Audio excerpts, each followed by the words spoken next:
Hey guys, I'm Mike and today we're talking about how to make your phone filmmaking life easier. First, let's talk about why filming yourself on the front camera is not the best option.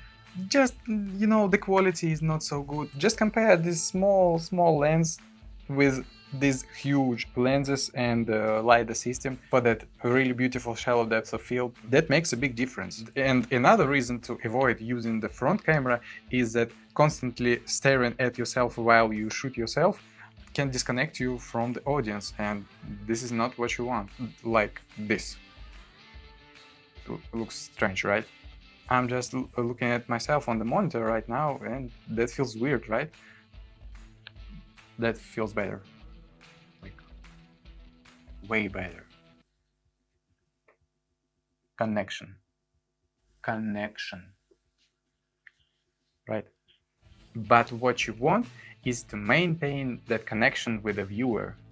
So let's dive into the tools that can help you to monitor the picture while you shoot yourself on the main iPhone camera or any other phone.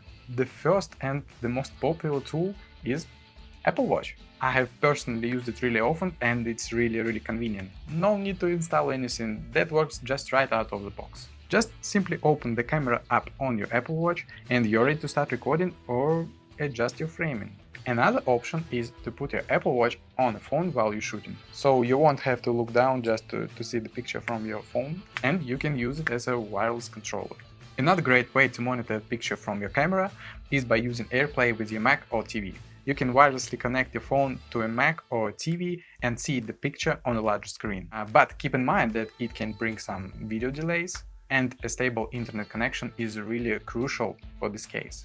Well, it's not a perfect solution, but it's still really handy. Number 3. QUICKTIME with Mac while using your cable.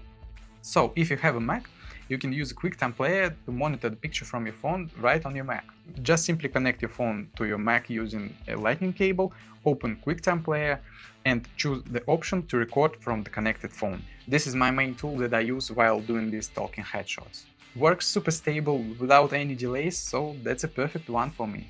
Another tool is to use your HDMI adapter with your phone. An HDMI adapter is another useful and 100% stable tool. You can connect your phone to a TV, to a monitor, or any other external monitor with this adapter.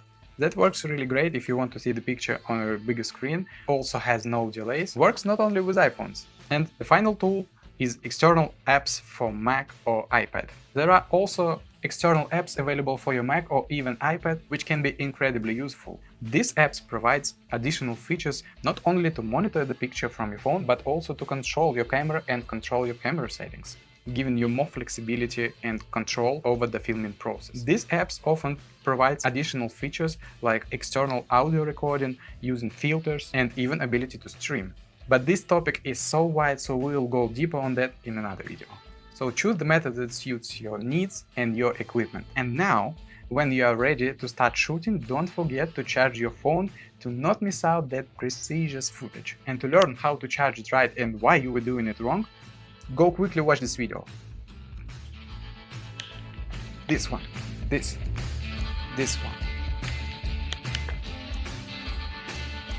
This video.